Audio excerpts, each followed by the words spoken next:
E aí, galera, tudo bom? Tudo em paz? Espero que sim. Hoje vamos começar a falar sobre o comportamento brasileiro. É um tema muito legal, como eu falei para vocês no início do curso.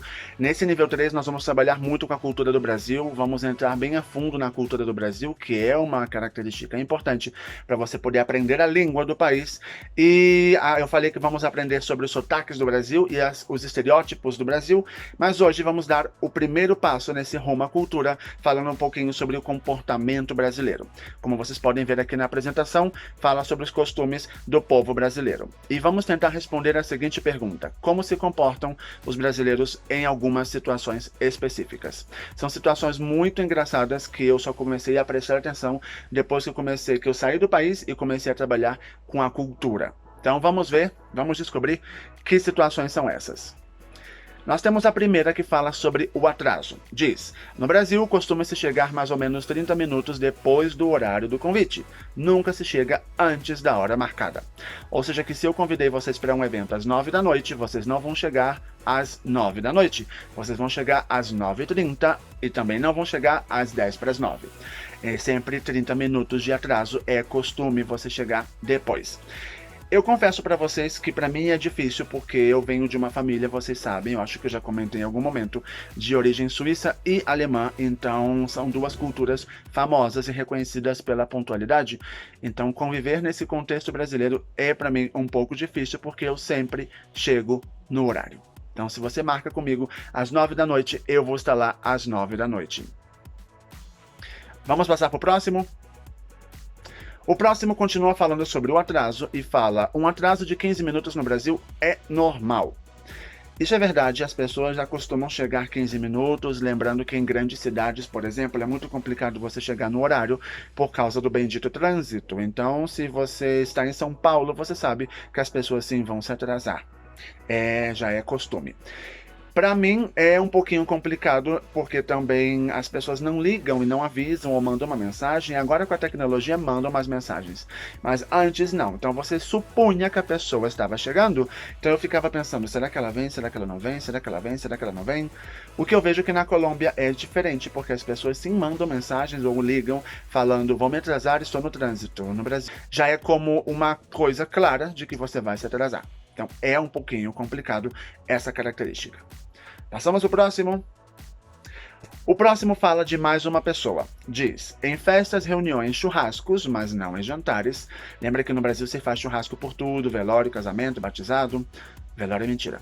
Em geral, ninguém se importa se você leva mais alguém: namorado, amigo, papagaio. Eu vou comentar com vocês, na verdade eu vou confessar para vocês que essa é uma das características que eu mais odeio, eu acho insuportável. É uma das coisas que eu assim não consigo engolir, como nós falamos no português, da cultura brasileira, porque eu não vejo sentido nenhum. Se eu convido Sofia para uma festa, não é para que Sofia leve Carlos e leve Luiz, ou seja, é só Sofia. Se você quer levar outra pessoa, você deve me consultar. Eu queria levar meu namorado, o que você acha? Você acha que é uma boa ideia? Porque realmente você aparecer com a pessoa do nada é, pra mim, muito incômodo. Pra mim é muito incômodo. No Brasil ninguém se importa, obviamente, mas pra mim é muito incômodo. Inclusive eu lembro, ano retrasado, eu estava nas férias de verão no Brasil e minha irmã me disse: vamos a tal restaurante que inaugurou, que tem a comida que você gosta. E eu falei: claro, vamos. E quando eu cheguei lá, eu falei: pronto, vamos. E ela disse: não, estamos esperando outros 2 amigos que convidei que eu quero que você conheça. E eu era como, ou seja, quê? Como que você convidou outras 2 pessoas se nós íamos sair para comer? E ela disse: não, mas eu quero que você os conheça. E eu disse: mas eu não quero conhecer ninguém, eu só quero comer e pronto. Então para mim ainda é muito complicado lidar com essa questão. Na Colômbia, quando eu faço celebrações com os estudantes também, para mim é muito difícil. Isso é até bom que vocês saibam que eu tenho que respirar e interiorizar antes. Quando falamos: vamos sair, vamos fazer tal evento, e sempre tem um estudante que fala: posso levar meu namorado? Posso levar meu cachorro? Ou seja, é muito complicado porque nessa questão ainda é mais complicado ainda, porque nós vamos falar em português, vamos estar em um contexto que só nós conhecemos, então seu namorado vai ficar aí com cara de bunda, olhando pro teto, não entendendo nada. Então, assim, é uma situação complicada e às vezes eu tenho que respirar e explicar pro estudante, mas lembra que nós vamos falar em português, lembra que nós temos nossas próprias piadas, nossas próprias brincadeiras, não sei se seu namorado vai entender, sua namorada vai entender. Então é uma questão difícil. Não sei vocês vão me contar depois se vocês se importam ou não se importam. Passamos ao próximo? O próximo fala das visitas. Festas, jantares normalmente começam e acabam tarde. Muitas vezes o café ou o fim da música na festa sinalizam o final da visita. Isso é verdade, quando as pessoas oferecem o café no Brasil, significa que já está na hora de você buscar o caminho da sua casa, que já está na hora de você ir para sua casa, que já acabou a visita. E acho que na Colômbia é diferente, porque muitas pessoas me falaram que se você oferece o café, a pessoa acha que a conversa tá boa e ela continua conversando. Então você imagina um encontro, uma visita entre um brasileiro e um colombiano, em que o brasileiro quer que você vá para casa e oferece o café, e você acha, como colombiano, que ele tá querendo que você continue conversando mais, e ficariam aí a tarde toda.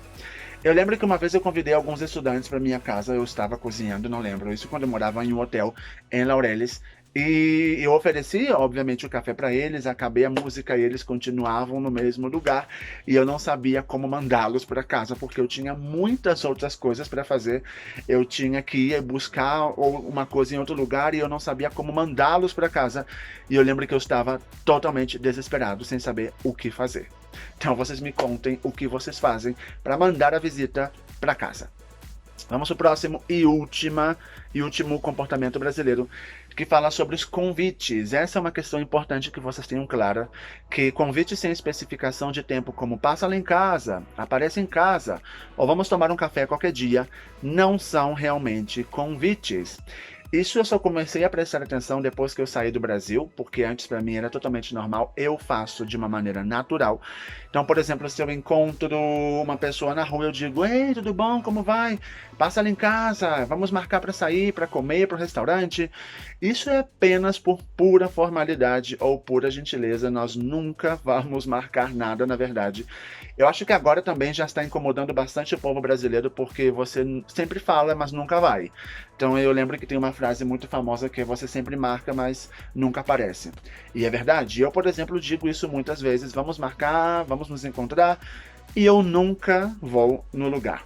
Então, se o brasileiro fala com você, vamos marcar, ele tem que te dar dia e horário exatos. Senão, ele está falando apenas por falar e você está pensando que é um convite, mas não acontecerá.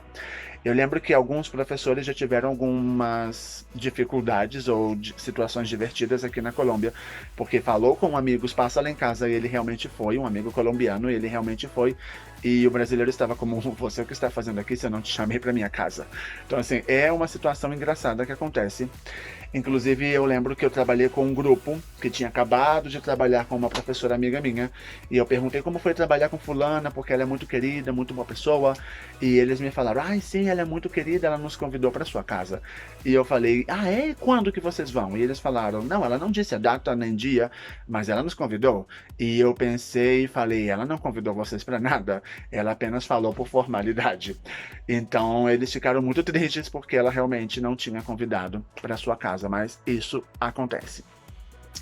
Bom, essas são as 5 características que vamos entrar no costume brasileiro, no comportamento brasileiro. Eu dei a minha opinião sobre vocês, nós trabalhamos sobre essa opinião.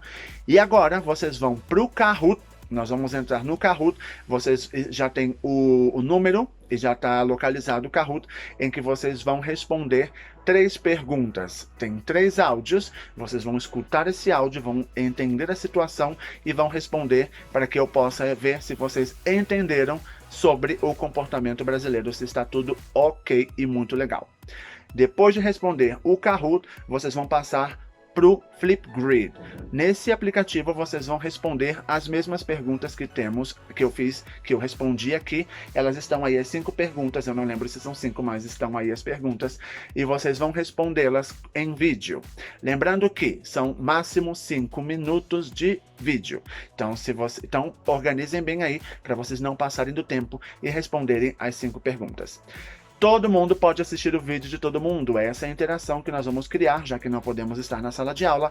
Essa é a interação que nós vamos criar no nosso grupo. Então, assistam o vídeo dos outros amigos para que nós possamos criar uma boa interação e entender bem sobre o comportamento brasileiro. E eu quero saber sobre o comportamento colombiano. Então, nos vemos na próxima aula. Tchau. Fui.